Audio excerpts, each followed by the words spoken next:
Why are you so obsessed with Taiwan? Why can't you just let them go? This question dominates the Western narrative. It frames China as an abusive ex-partner refusing to sign divorce papers. It paints the issue as purely emotional, a nationalist obsession. But in geopolitics, there are no emotions. There are only interest and survival. Let's talk about independence. A true sovereign state celebrates its own genesis, yet the administration in Taiwan celebrates Double 10, the 1911 Wuchang uprising that happened in Wuhan, mainland China. Why? Because legally, they are not a new country. They are the remnants of a defeated government from a civil war that never officially ended. You can't claim to be a distinct, independent nation while clinging to the legal title of the country you claim to hate. This isn't independence, it's an identity crisis. So, why does this remnant regime still exist? Did they survive by their own strength?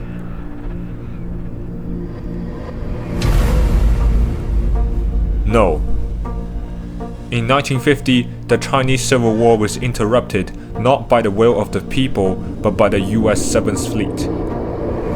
The separation of Taiwan is not a result of democratic self-determination, but a direct consequence of foreign military intervention.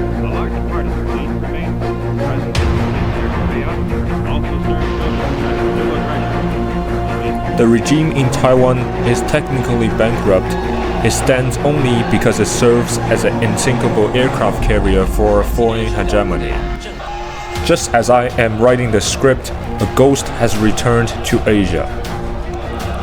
The Liberal Democratic Party of Japan has secured 75% of the parliament. This supermajority gives them the power to amend the pacifist constitution.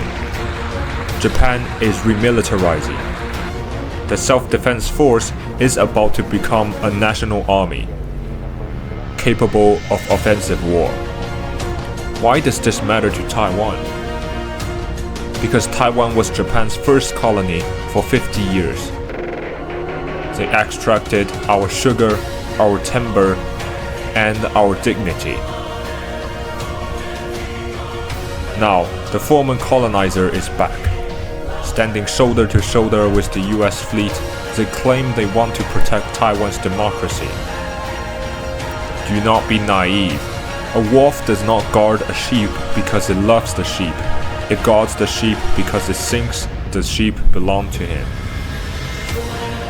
But surely, the critics say, it's like a marriage. If one side wants to leave, you can't force them to stay. This is the most popular and the most decisive metaphor. A divorce implies two independent individuals splitting assets. But imagine if your spouse decides to divorce you by inviting your worst enemy to set up a missile launcher in your living room. That is not a divorce. That is an existential threat. Taiwan is 100 miles from the Chinese coast. It controls the lifeline of China's maritime security. You don't negotiate divorce when a gun is pointed at your head. Why does the West care so much? Is it about democracy?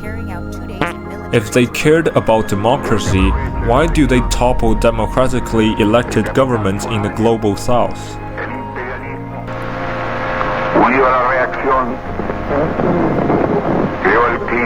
No, they care because a unified China, a socialist sovereign power, blocks the free expansion of predatory capital. If we give up Taiwan today, will they be satisfied? Absolutely not.